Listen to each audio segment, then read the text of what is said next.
Good morning, everybody. I'm a little early. Does that surprise you?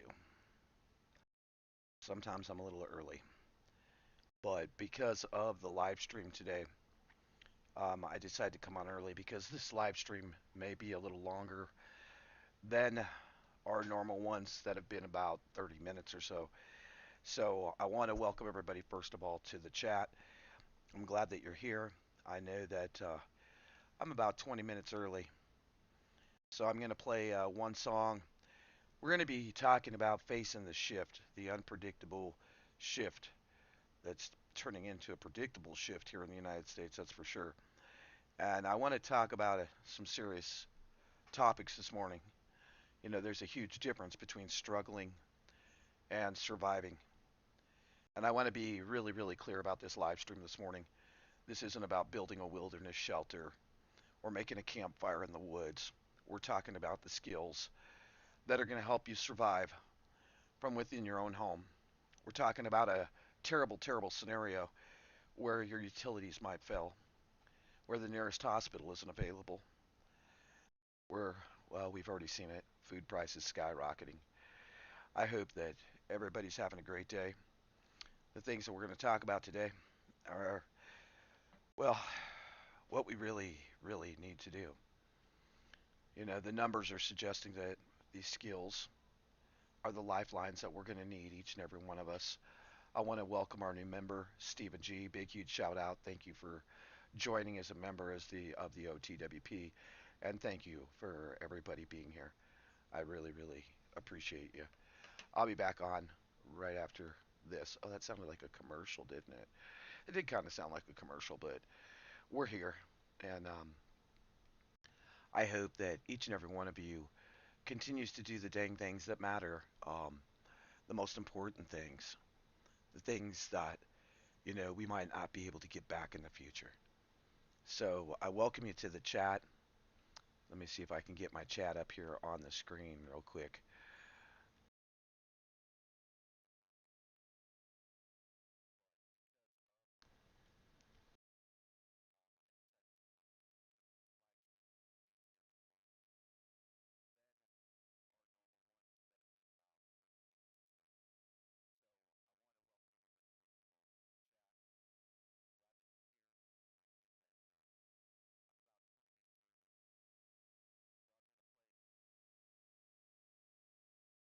We'll be on in just a hot minute. I want to get the chat up on the screen and do an intro, give people a minute to get on.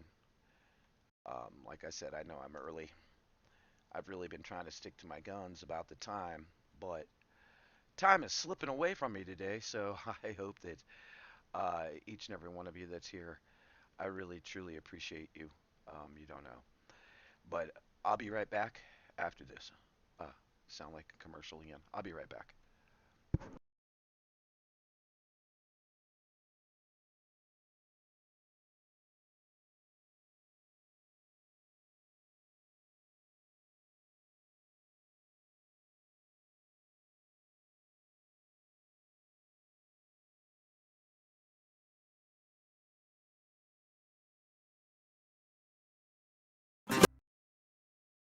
Everybody, good morning.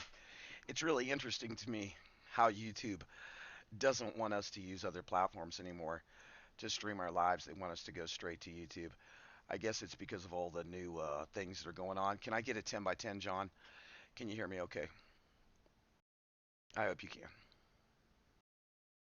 It's really interesting, though, how they're doing stuff on YouTube now. Things are changing, and you got to learn to roll with the punches, I guess. It's kind of how it has to happen. As long as I got a 10 by 10, I'm going to go ahead and start because I think the topic that we're having this morning is important. It's one reason I really didn't do it the other direction, which brings in a lot more people. But I get tired of the the a-hole clubs happening nonstop on the channel. It gets after a while it gets a little on your nerves, to be honest with you. You know, there's numbers that are coming out all across the country, and this country is like in a really, really bad situation. The thing is I think the darkest days of economic depression civil and global conflicts. And this might sound extreme, but I really honestly believe, hey, Victoria, hello. I really truly believe that um, if you're not preparing, you're betting on a future that may not arrive. The volume's really low. Okay. Let me see if I can do something about that. Okay. Hold on 1 minute. Let's see here. Is that a lot better? Is that better? Sometimes this thing is a little different than what I'm used to, and so it makes it a little harder to get things set up. But I like using OBS for a lot of reasons, and we're gonna see if we can pop that up some and pop out the audio output. Tell me when that. Tell me if that's pretty good. It should be a lot better.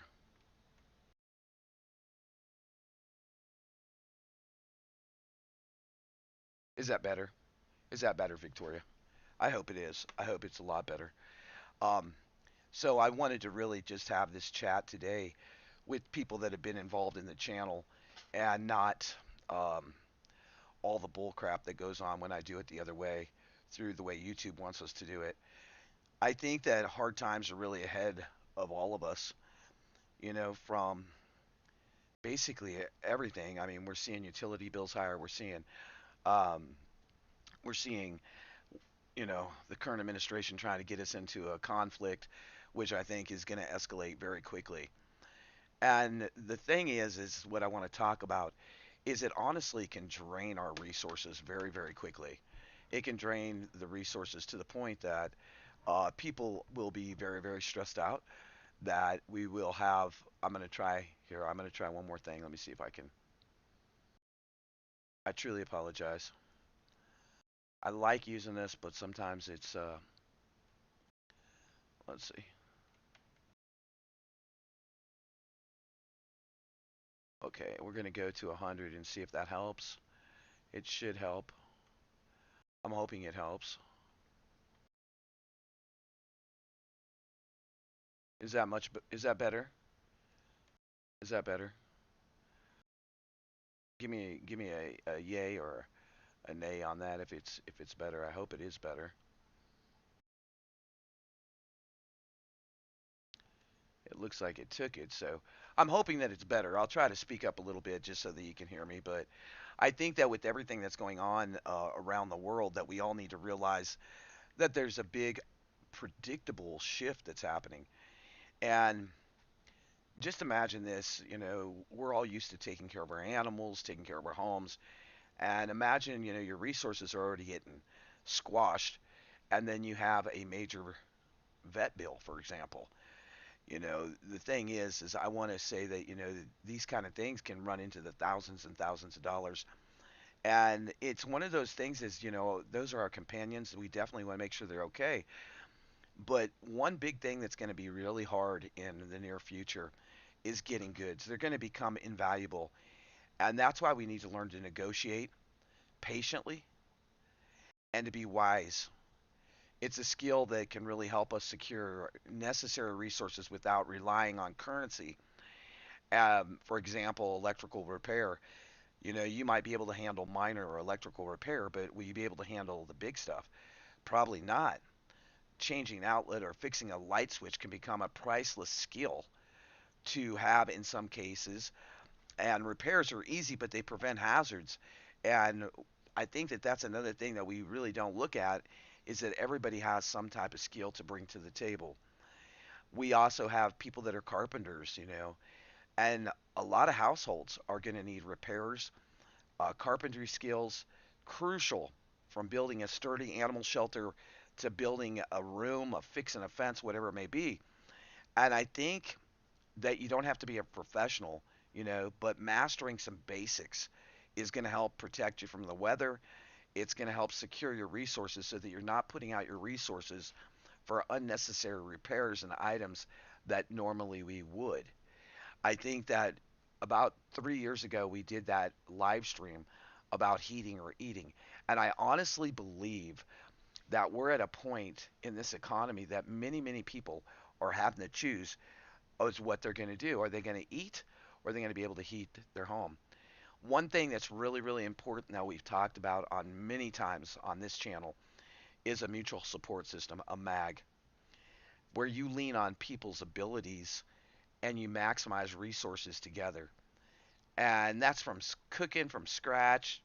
It's from things that are disappearing off the store shelves. And after an emergency hits, for that reason, learning how to cook from scratch is probably going to be an invaluable skill that many people don't know how to do it at all. And I think that that's really important, is to collect those physical books and practice, maybe making bread or making a sauce or maybe even canning something or gardening. I think that learning to cook without electricity is huge. It's huge because if gas and electricity become luxuries, many, many people will not be able to do it. They won't not be able to take care of themselves. And learning how to start a fire. There's a lot of methods to starting a fire. We've talked about it, from matches, lighters, flint, steel. Every technique has a learning curve, and you've all seen me do it. I mean, with D batteries, 9-volt batteries, excuse me. Those things are going to become invaluable if you're able to teach someone how to start a fire or how to um, build a fence or fix a fence. Those things are going to become invaluable in a new world that we're really not prepared for. I wanted to talk about it because, I believe that one of the biggest things that will happen is, I do believe the grid will be hit. And I think when the grid's hit, I think it's going to shoot us back into the late 1800s, where people are going to be petrified. I mean, we're living in this tech age of, just like this scene behind me. We're living in this tech age where everything is done by a computer, by a cell phone. I mean, many of you right now are probably on your cell phones listening and watching this. And there's not really that many people on here, which doesn't surprise me because I see how YouTube is suppressing the channels that want to use other platforms to bring a live stream, especially, if the channel has had some issues such as mine. But I think that these lessons that we can learn from our ancestors are really, really important. And I wanted to give the channel 30 minutes of my time this morning without being interrupted by all the nonsense in the chat when I go directly to YouTube, which I'll be doing in about 30 minutes to pick up on the subject. I think that one of the most important things is learning first aid. I've been lacking in first aid myself personally. I think that first aid scares people, and we don't know quite, well, what are we going to need? How are we going to do it? And those type of things. And there's so many resources out there right now. The resources are at our fingertips where we can actually take time to do an online class, go to an in-person class, whatever it may be. But I think without really preparing for what's coming, and I personally believe that either before the inauguration on January 6th or shortly thereafter, we're going to have a major turn in this country. With all the changes that Trump does want to put in, I'm not sure if those are going to be to the benefit of the American people. And that's something that's very concerning as a prepper. I mean, if we have food and we have first aid and we have tools and we have the Second Amendment, that's awesome. But somebody that's been on the channel a long time, they said to me, off the wall, I think it was to restore the faith in the election system. And I kind of thought about what they said, and I was like, they really probably are right, because most of us, be it if you're a Democrat or a Republican, knew that things were not the way they should have been. And so I really truly believe that this is the time that for all of us to prepare. Um, I'm not a doom and gloomer. I'm living life. I'm happy. I'm traveling. I'm doing things. But also, I'll tell you this much: when I'm traveling, I have my head on a swivel because things can pop off so quickly. And I seen that the other day in the treatment center that I work at. If you missed that live, I mean, there was a serious situation where somebody turned violent very, very quickly. And that brings me back to things that we've talked about for the last 3 years on this channel, is that, gray man theory, how fast it really can change. And that, my friends, is why we prep. Hey, Stephen, thank you very much for becoming a member. I really appreciate you and all the other members here and all the thumbs up, the subscribers. I think that as we see things escalate, as we go into the election, um, where it's the passing of the crown, if you want to say, passing of the presidency, I think that this is an ample opportunity for the powers to be to shake things up, which they're already doing in the Ukraine Russia situation. When we look at Ukraine and Russia and then we look at what's happening, we should all be a little nervous. You know, we've been nervous over the last 2 years while this has been going on.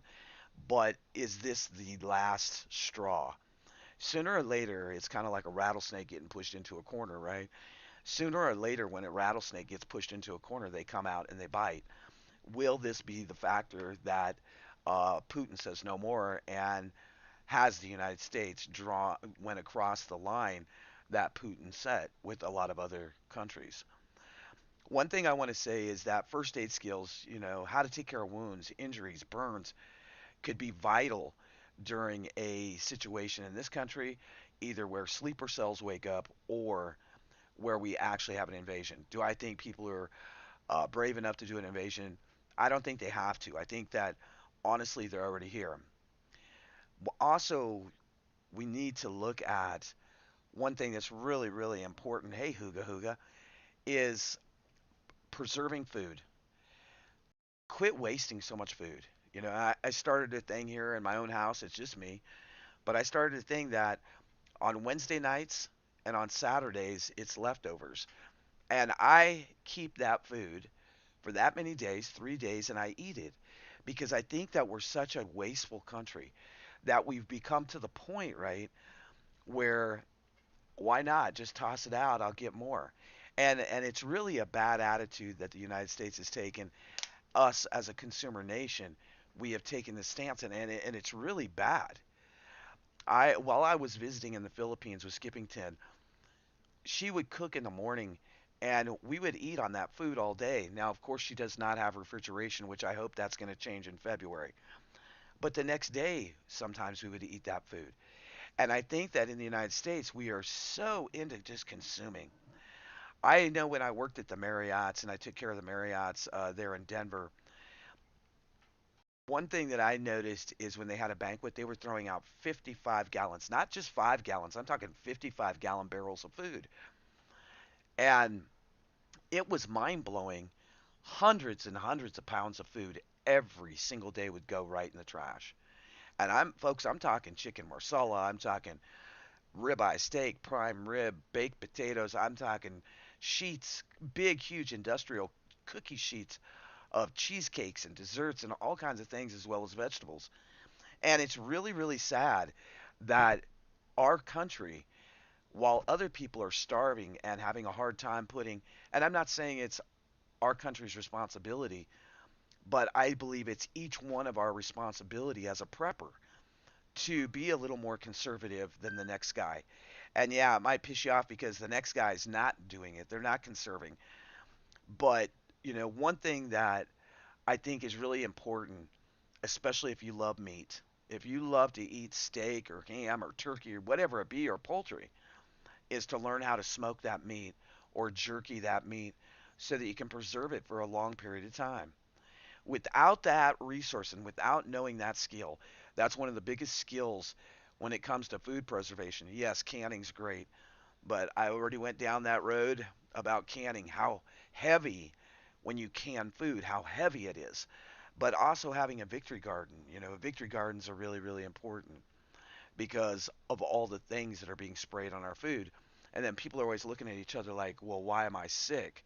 Why do I not feel good? Why am I physically drained like that you did so many things? It's partly a distribution issue. We have the resources, suck at distributing them. Yeah, and well, and the thing is I know many people point their fingers at FEMA, Huga, but we have to realize FEMA is one of the smallest government agencies, and really, the people that are involved, like to direct FEMA, are the city officials, county and state officials. So FEMA basically does what they say. And a lot of people don't realize that. You might remember, I think it was about 2 years ago, that we had a Cold War prepper here on the channel with roaming prepper, Texas Red Leg, me, Tennessee Homestead. We had a bunch of us on here, and we did the battlefield board, and we were talking about that, because he worked for FEMA, which it was a really good show that night on the battlefield board, because of the things that we were talking about. I really do believe that they'll probably hit our infrastructures very hard. I mean, this year already, we've had like five major breaches in the United States. Yeah, yeah, and I agree with you. Huga, if we could change that alone, where we actually quit wasting so much, it would be a huge success for preppers. I think many times we get so distracted just on the news articles that they're feeding us on a daily basis that we forget why we're prepping in the first place. And me personally, right? Me personally, I think that we can have one thing that I think we should all have is heirloom seeds.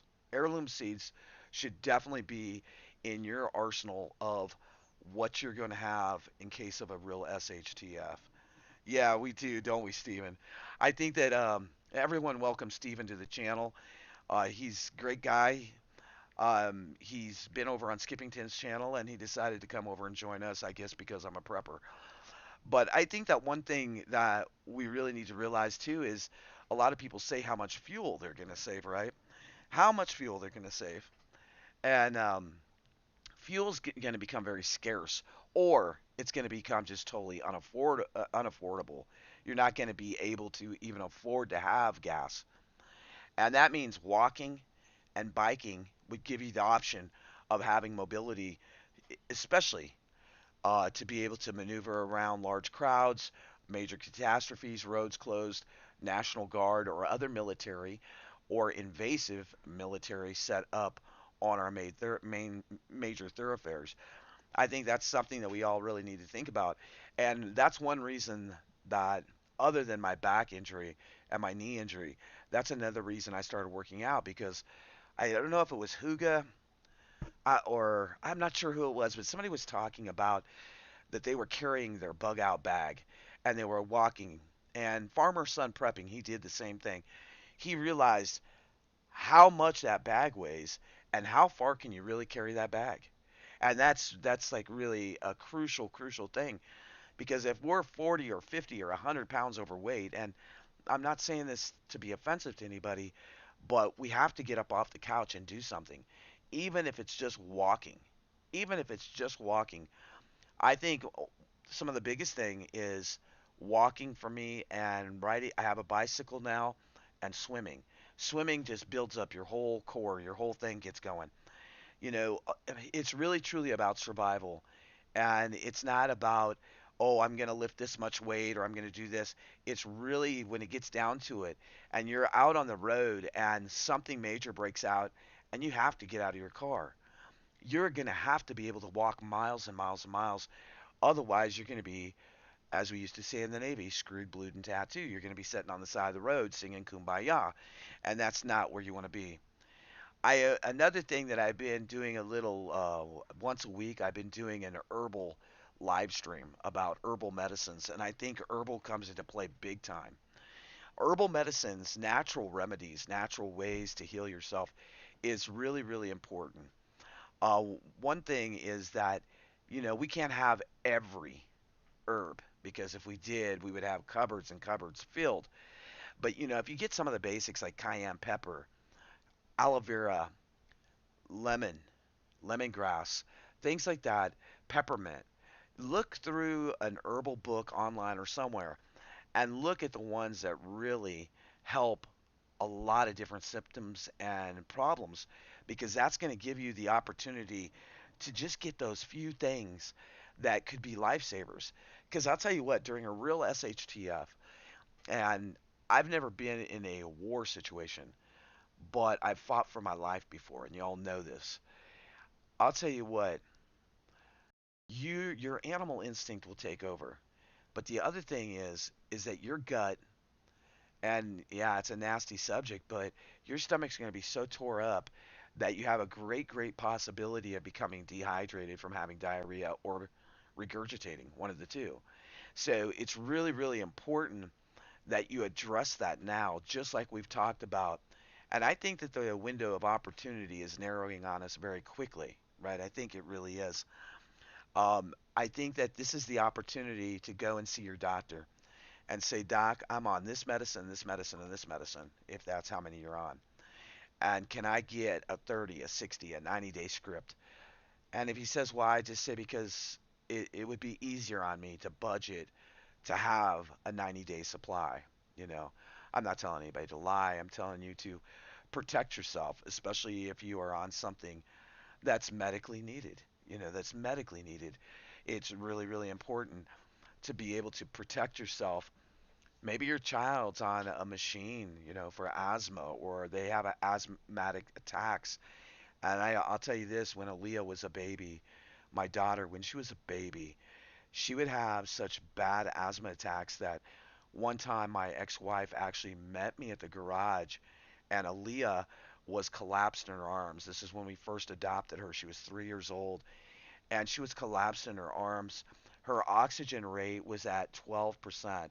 And honestly, we're very blessed that Aaliyah's still alive, because at 12%, it can cause death and it can also cause brain damage. And with her being that little, she's really a smart young lady now. But I think that it's really important to take into consideration, if you're in charge of your elder mom or grandma or aunt or uncle, is to take into consideration what would they need. Because my motto is I don't want to leave anybody behind. I want them to be right there with me. I want to try to make sure that they're okay. What would those people in your family, in your local mag, need to survive a real SHTF where they can get medicine? What's up, Joshy Josh? What's up, Josh? Thanks for joining in this morning. I think that medicinal herbs are really important to each one of us, um, because of, well, you can buy one herb and it can have like 10 or 15 different things that it can help with ailments, and that's really important. I know that another thing that I want to touch base on before we switch over to the other live stream is GPS navigating, because most people do not carry or have an atlas or a paper map anymore. And maybe you'll never need it. I mean, I hope to God we don't need it. But what if we do and you don't have it available to you? Then you have this big issue of how are you going to maneuver the back roads to get to places you need to go safely. Because I'll tell you what, if we would have major civil unrest and they would call ML, you would be stuck in the masses. And not only would you be stuck in the masses, you'd be trying to navigate your way out of a very bad situation. So I think that that's like really important to be able to do that. And also, those maps reveal details about rivers, lakes, land types, the elevation, and learning to read them is also going to give you that extra hand up in a real SHTF. Josh, what do you think? Do you think that we're going to have something break out before January or after January? Just asking your opinion, brother. Um, I want to say that many times as well, and this comes down to our clothing. We have been so spoiled. I look in my closet and I shake my head, because do I really, and I mean, I'm being honest, I realized I have close to 60, 70 pairs of shorts. Do I could go all summer without wearing the same pair of shorts? Do I need 60 or 70 pairs of shorts? But see, what has happened to the United States is that we have got sucked into this funnel of we need, we want more, give that to me, and that's really a hard thing. The Amish have a warm, take it once a month, full moon, and you'll begin to amazingly get healthy. Isn't that interesting? Might be a good thing to get your shortwave license. Most of the repeat now run off solar power. The thing that worries me about the ham radios, Stephen, honestly, is if you look at the most of the ham radios, the two-way radios, most of them are made in China. We have seen the transformers have these little explosions around the country on our electrical grid. So I would like to get an old tabletop military shortwave radio. I think that having a ham radio like that would probably be one of our very best bets, because they were not made with the Chia Pets, transformers, switches, and everything else inside. One other thing that I want to talk about, and then we're switching over to the other live stream so that new people can come in. I'm going to try to have one of these once a week for the people that are really actively involved in the channel. I think that being a mechanic, learning lighting, lanterns will keep us connected. Also learning water sourcing. Water systems are prone to failures. And I honestly believe with everything that's occurring in the United States, we have Billy Boy Gates involved in wanting to recycle water from our sewage into drinking water. Downright freaking disgusting, right? I mean, that's sick. But that's what he wants to do. And it is becoming a reality in many states. And we need to be able to resource, right, water and how to get it and where to get it. And that's like really, really important.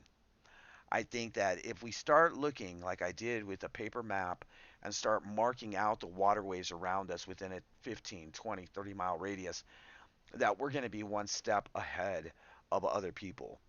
It's very hard to, they say 1 gallon of water per person per day, but even that is a lot of water. I mean, if you do 30 gallons, that's a lot of water. Me personally, I have roughly 100. But would that be enough to sustain me and Trooper? I honestly couldn't tell you. I don't think so. After my experience out in the cabin in the Ozarks, I realized how water is so crucial and how quickly you can have an issue and be without water. Did I learn to live without water? I did. How many months did we go? I think we went, what, 90 days, right? I think we went 3 months with no running water in that cabin. And it was a learning experience. But I took from my experience in the Ozarks so many things. Do I miss it? Yeah, I do. I miss the cabin. I miss the cats. I miss the cats. I miss the coons. I miss the bear. I miss the town of Willow Springs. It was a nice community. I think maybe in the future there'll be some other type of off-grid cabin in my near future. That's really what I'd like to do again. Um, I miss the solitude, but I did get very lonely out there. It's a rough and different world when you're living like that.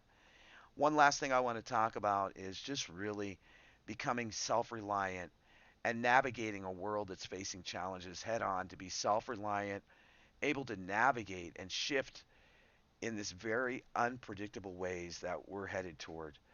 You don't want to wait. You want to start learning, practicing, building your resilience. And I mean today, not next month, not next week, not tomorrow.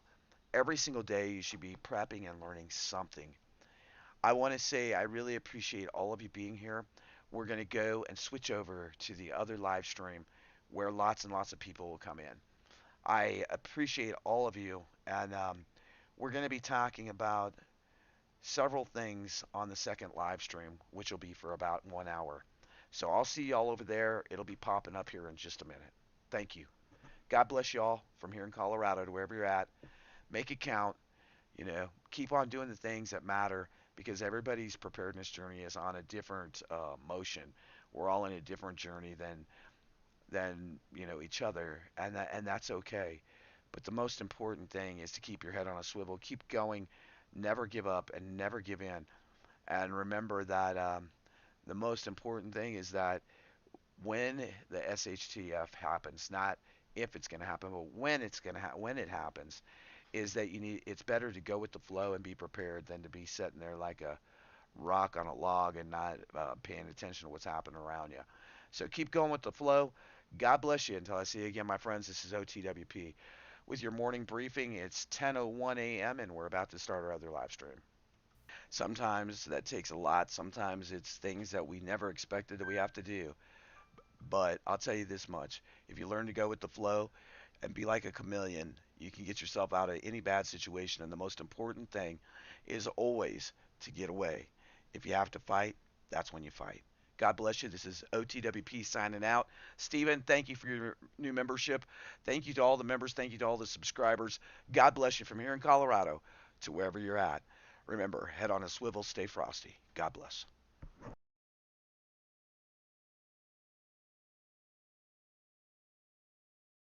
If all else fails, just drink one for me. Here we go. Oh my good Lord. Tell him drink some.